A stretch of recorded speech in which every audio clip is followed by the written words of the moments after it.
Swordsman 2 is a joyous entry into the Hong Kong second wave, which followed the Hong Kong new wave, which had yanked the city's cinema out of the studio system and created a wild new big-budget world for auteurs that has no exact parallel in the West. This may be because Hong Kong cinema had already witnessed the French-Italian new wave and then the American new cinema, and they saw that auteurs didn't have to remain rough and low budget. Many of these directors were trained in the West, but they brought an intensely Asian feel to their films. The studios realized that these kids could turn out to be Spielberg or Coppola or Scorsese or Lucas and make mad money while pursuing their vision. Or, for example, Tsui Hark, who produced Swordsman 2. The Swordsman series owes an obvious debt to Tsui Hark's Zoo Warriors of the Magic Mountain, a catalyst of the Hong Kong new wave. It's also a direct cousin to its contemporaneous Jet Li movies about Wong Fei-hung and Fong Sai-yuk, although these three series are just as different as the heroes played by Jet Li in each.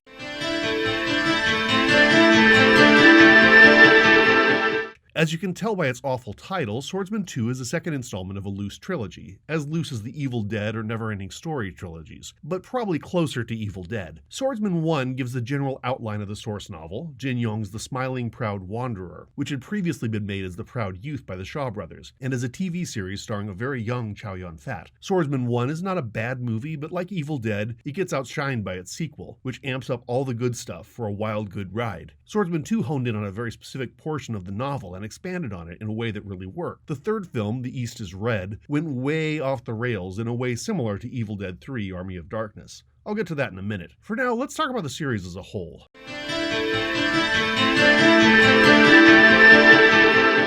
Jin Yong, the great Hong Kong pulp novelist, finished his serialized novel The Smiling Proud Wanderer in 1969. It concerns a feckless Taoist fighter and his friends who confront a possible invasion by the Japanese, aided by Chinese traders eager to rule a puppet government. The main characters all hail from Huashan, in central China east of Xi'an. Huashan is still a Taoist center, famed for its connections with Yama, the god of the dead, who allegedly lives inside the mountain. In martial arts literature, Huashan is equally famous as the site where masters would convene for tournaments to decide who was the world's best martial artist. Today, Huashan is mostly known for its insanely dangerous ascent, including a rickety boardwalk along a cliffside which has been documented by many wankers on YouTube. At the end of the hike is a tea house. I'm really not sure what that hike is worth, beyond bragging rights at the local youth hostel.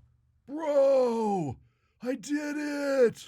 Anyhow, in the novel, there's a brief section where the hero Ling comes up against the upstart leader of the Sun-Moon cult, Dongfang Bubai, whose name translates as Invincible East or Invincible Asia. Dongfang Bubai has submerged himself into yin-heavy kung fu to the point of castrating himself to achieve stronger powers. In the Shaw Brothers version, this is treated as a not very funny homophobic gag, but Swordsman 2 takes it very seriously and makes Dongfang Bubai the center of a tragic masterpiece.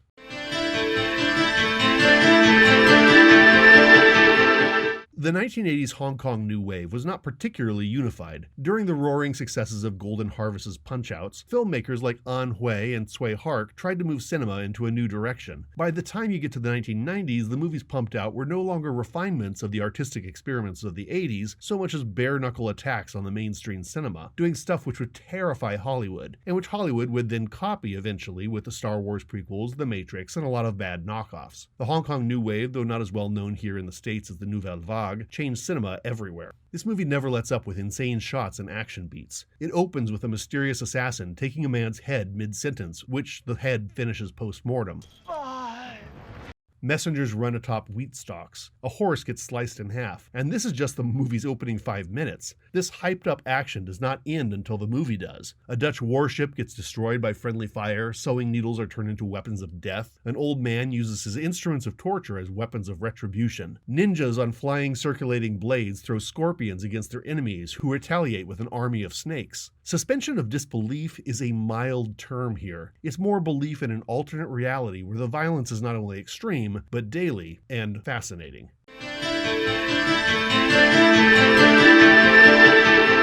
This movie stars Jet Li, uncharacteristically cast, as an alcoholic playboy named Ling. He's been cast out from his Taoist sect, but is still surrounded by allies, including his infatuated assistant Kiddo, whose attempts to fit into either a role as a female companion or a full-fledged warrior on the team are repeatedly rebuffed.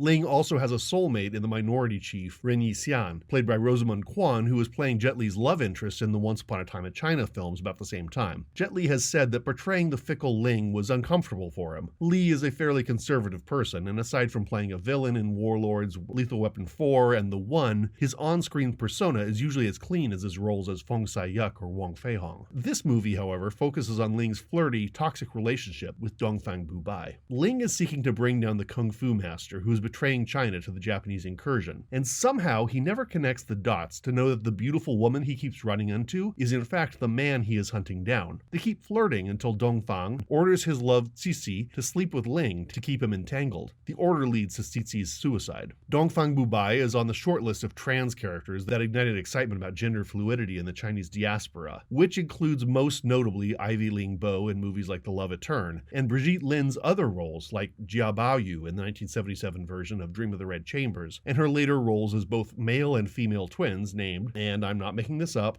Yin and Yang, in Wong Kar-Wai's Ashes of Time. I'm several degrees removed from this character. I'm not trans, I'm not Chinese, the story was published in the 60s and the film was released a good 30 years ago. I don't feel I'm in much of a position to comment on Dongfang Bu-bai, but one could see him as yet another murderous trans villain in the tradition of The Eyes of Laura Mars or Beyond the Valley of the Dolls. For me, the difference here is that Dongfang Bu-bai, despite being a murderous traitor, falls innocently in love with Ling, and vice versa. At the end of the film, we see Dongfang reflected in Ling's eyes as he moves in to kill him, and Dongfang sacrifices himself to save Ling at the end. The public loved Dongfang Bu-bai, enough for the studio to make a sequel devoted entirely to him, The East is Red.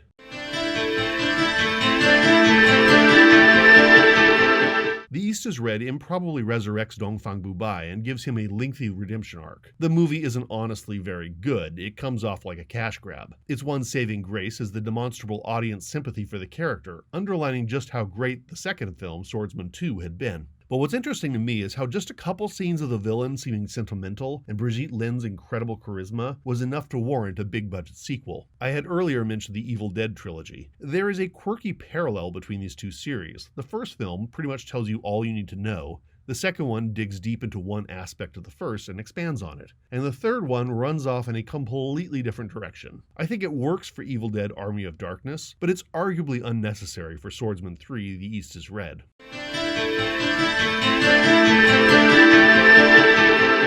Jet Li had an impressive run of great movies in the early 90s, with Swordsman 2, the Fong Sai-yuk films, and Once Upon a Time in China trilogy, and while Ling is much more worldly than Li's usual heroes, he still has that naive joy that makes Jet Li so much fun to watch. Add to that the delirious action scenes, Brigitte Lin just blowing up the screen, and Rosamund Kwan as mere garnish on the side, which is really saying something, and you have one of the most entertaining kung fu epics ever made.